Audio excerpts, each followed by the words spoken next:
Build creative confidence. Beat the inspiration addiction.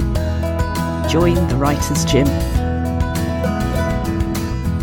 Reclaiming the word just.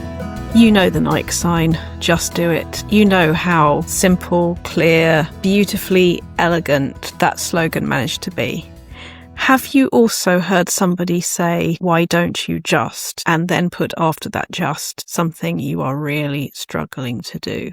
Why don't you just get over them? Why don't you just let yourself be more confident? Why don't you just, whatever it is? And the just tends to turn up in conversation when it already isn't welcome, when it already isn't where that person is at the time. I was thinking about this because for those of you who have been listening for a while, you'll have heard me argue very strongly against the word just in previous episodes when I said think on the page, and when the person I was talking to said, so you say to them, just think on the page, and I would very deliberately get rid of the word just. And like every word that really, really pisses somebody off, there's going to be somebody else it's absolutely the right word for. And I've heard that with so many things. I know somebody who is uncomfortable with showing up, and somebody else who is uncomfortable with accountability, and somebody else who is uncomfortable with hero within a story. And all of these would make fascinating conversations I'd happily have with you. But what I do really feel about those words is the one we're uncomfortable with,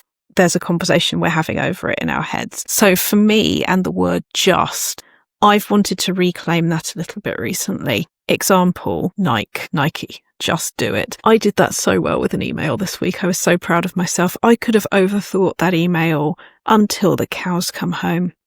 And it was a simple thing. So I thought, if I just told the truth, what would the truth look like? And I looked at that in the email, and I twiddled just a little bit, and I sent that. And I got back a 6-word yes, essentially, which was that person was happy for me to do the thing that I wanted to do. And professionally and personally, that was very nice for me. And I am reclaiming the word just because of that.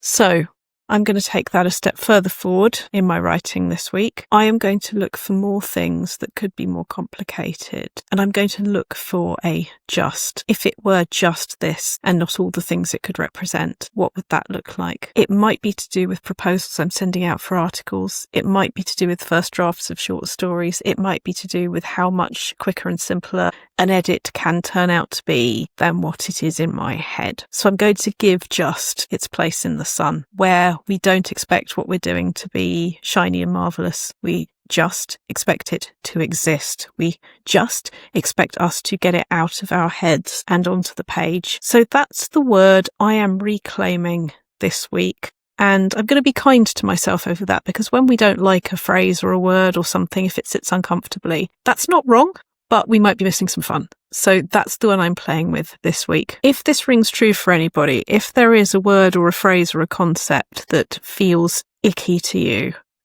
I would love to know what it is.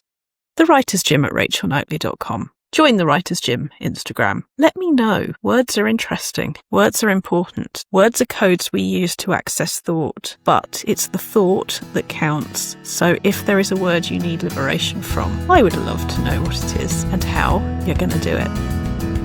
You've visited the Writer's Gym with author and coach Dr. Rachel Knightley.